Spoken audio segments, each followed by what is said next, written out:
What if the universe was already loading up everything that you want in the background of your life, and it just needs a little more help from you first before giving it to you? I'm about to give you a very vivid example of something in this world that you are already very familiar with that already operates in this exact same way. And I'm going to show you how to use this knowledge to your advantage as you attract and manifest all of your most important desires into your life. This is the law of attraction like you've never heard it before. I want to talk about Google. I want to talk about YouTube a little bit here, which I love. I love doing I love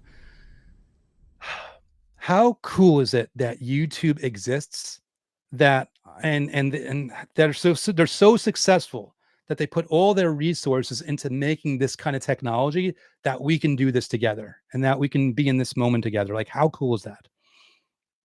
Let's talk about Google. In fact, quick little aside. Um, Everyone knows like $1 million. They know how many zeros are in a million. If you don't, there's 6 zeros in a million. If you write out a million, 1, 0, 0, 0, comma 0, 0, 0. There are 9 zeros in a billion. There's 12 zeros in a trillion, and there's 15 zeros in a quadrillion. Now I bring this up because Google was actually named or renamed. It used to be I forgot the term. It had like the word back in it or something, but it was named pretty early on. Google, it was pronounced Googol, which was shorthand for Googleplex. And Googleplex is a one followed by 100 zeros. And the whole reason that they chose this name, this is about like organizing, like basically it was imparting the fact that they organize a virtually infinite amount of web information. So they have a Googleplex of information. It's not just a million or a billion or a trillion or a quadrillion. It's a Googleplex, like 100 zeros. All right, I bring that up because this was the mindset that Google had when they were building out Gmail. And the reason I wanted to bring up Gmail, it was really important here, is because I heard a really interesting story um, on a YouTube short, if I'm not mistaken. Again, YouTube is teaching me about Google and all this and that. And it turns out that when Gmail first started, obviously, they wanted more users to adopt it and they wanted to figure out this thing. They wanted more customers. They wanted people, spreading the word. They wanted to be the winners, right? And they had to find every single competitive advantage that they could possibly put in. Every single competitive advantage that they could do to make sure that Gmail was the winner over whether it's Yahoo or Hotmail or AOL back then or whatever it might be. Gmail had to be like the trusted source. Okay, how do we make our email better than others? What are the things that are important to users? Well, loading time, right?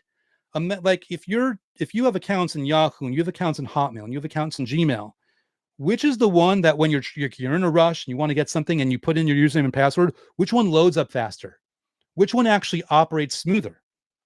What Gmail did, what Google did, was they determined that when people are first signing into their email and they successfully insert their username before they even do the password, they put in their username. There was this very reasonably high. It was a reasonably high statistical probability that they were going to successfully put in their password without any mistakes. The fact that they put in their username means it's statistically high probability that they're going to put in their password also. And in recognition of this, and in a desire to have a better user experience, as soon as they put in their username on the back end, behind the scenes, Gmail was already loading up their data. It was already in the process of loading up their new emails. So that by the time they were done typing and they clicked enter on their password, it was already in the process of loading things up. So it had the appearance of a competitive advantage. It had the appearance of loading up faster. It had the appearance and then the actual, reality of an improved, enhanced user experience. Okay, why am I talking about this? Why am I telling you about how smart Gmail was to notice that when you're putting in your username, it's time to load things up in the background because you're probably going to get your password on the first time, and we want to look better. I'm bringing this up because this is what the universe does. I want you to think of like you as a Gmail account. And I want you to think of you be engaging in these manifesting methods as you putting in your username. And I want you to think of the continuation of these manifesting methods. Thinking about continually doing it with a good attitude, only feeling good while thinking about what you have or what you want or both, without worrying about the when, without worrying about the how, without worrying about the ifs, without concerning yourself, without putting roadblocks up, without complicating things more than they need to.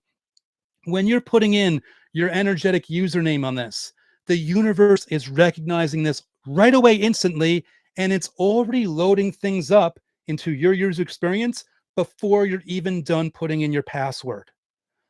This is what you want to visualize here. Every time you do something through a manifesting method, I want you to see the universe as like this massive Gmail database that's loading up what you want. It's loading up your good. It's loading up the house that you want, the car that you want, the job that you want, the soulmate that you want, the money that you want, the result that you want, the outcome, the promotion, the whatever it might be, the experience. It's loading up the experience.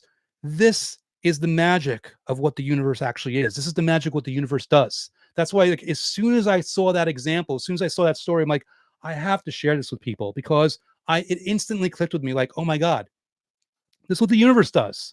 This is why sometimes things they seem like they come out of the blue.